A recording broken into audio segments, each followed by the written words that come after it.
All right, y'all. There's been a lot of talk about Andre Ward's assistance of Caleb Plant in his preparation for the fight with Canelo Alvarez.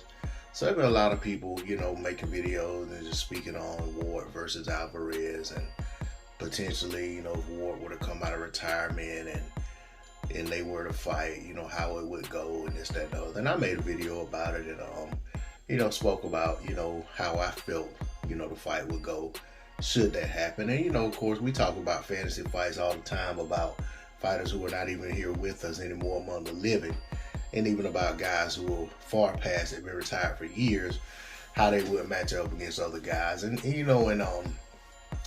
it's not that far off par. Of course, in this situation, I was actually speaking on if Ward, at his current age, return and were to challenge Canelo Alvarez at, say, super middleweight or 175, how I thought the fight would play out.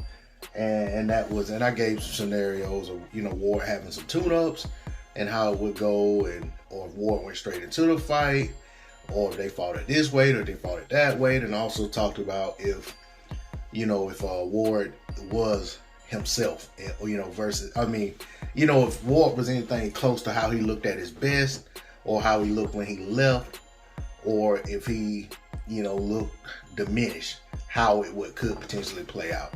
Because, of course, I'm not going to say that Andre Ward could come in a shell of his former self and go out and just be competitive against any of the top guys.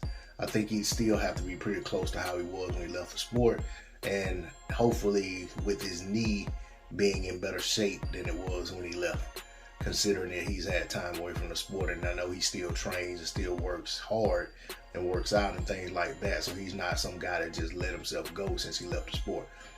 But all that being said, I had several comments left, and this one particularly jumps out at me, and I just want to speak on it real quick, and you know what I'm saying, and I'm gonna go ahead and get on off here. I ain't gonna hold you.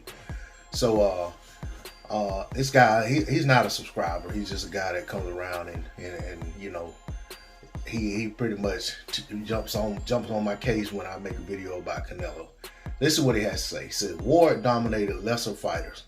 His tactics worked against fighters unable to adapt, unable to hurt him.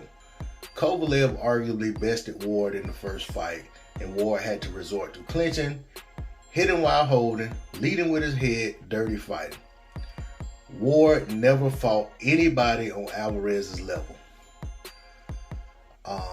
I'm going to stop right there, and then I'll continue because I don't want to lose this thought.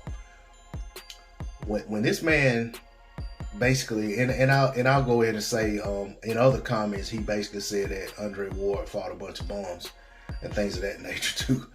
But when, and I understand that people have a very inflated assessment of who Canelo Alvarez is and what he is and his abilities and things like that. But when you talk about Andre Ward's level of opposition, people fail to realize or remember or recall that Andre Ward was in the Super 6 tournament when he was pretty much on the cusp of becoming a contender. He was like blue chipper, Super 6. And Andre Ward went into that tournament. It initially started with guys like Jermaine Taylor, former undisputed champion. You had Carl Froch, who was a champion. Andre Durrell, who was pretty much in the same situation as Ward as a young phenom, up and coming. You had Arthur Abraham, who was a champion. You had Mikhail Kessler, who was a champion. And then, of course, later on, as people dropped in and out, you ended up with Glenn Johnson, who was also a champion. You ended up with Alan Green.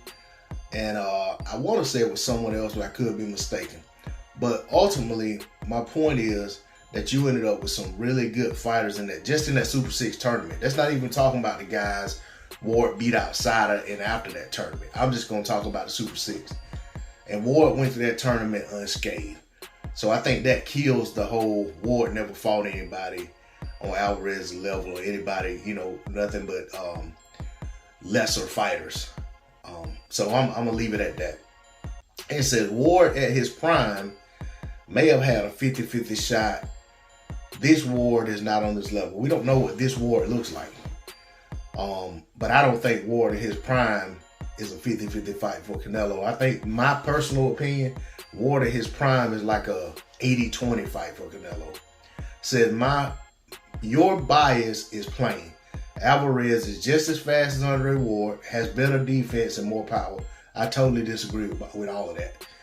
Ward was never a power puncher, and Ward shined against lower echelon fighters doing his back alley work. That being said, a fighter of Ward's mentality is a dangerous opponent for any fight. And I think he meant to say fighter, including Alvarez. But then, and which is a compliment, but then he tears the compliment up by saying, because once Ward feels the threat of loss or control, he starts headbutting, low blows, shoulder checking, elbows, knees to the thighs, wrestling, everything to stuff what he can't counter. So basically everything to try to bottle up the things he can't counter. I don't think this guy watched very many of Andre Ward's fight. Andre Ward was a great masterclass boxer, great at countering, great at changing angles, great at making you fight his fight, taking away your strengths, accentuating his own strengths, and just really getting in there and get dogged dirty when he had to. But I would not call him a dirty fighter. I think that when the inside fighting came, if you brought the fight to Ward, he made you regret it. He said, if you want to take it there, I'm going to show you that I can take it there like nobody you've ever seen. So, and like I said, in dissecting what this guy said, to me, his bias is showing, or his lack of appreciation or knowledge when it comes to actual boxing skills. Because Andre Ward had skills to burn, and he put them on display, and he showed that whatever you brought to him, he'd find a way to win. That's the hallmark of an all-time great, and that's the hallmark of a champion. Andre Ward's going to be in the Hall of Fame one day because of those attributes that I just mentioned. But that's all I got on it. D-Lo 404 Boxing. Like, share, comment, subscribe. Catch y'all on the next one. I'm out. Peace.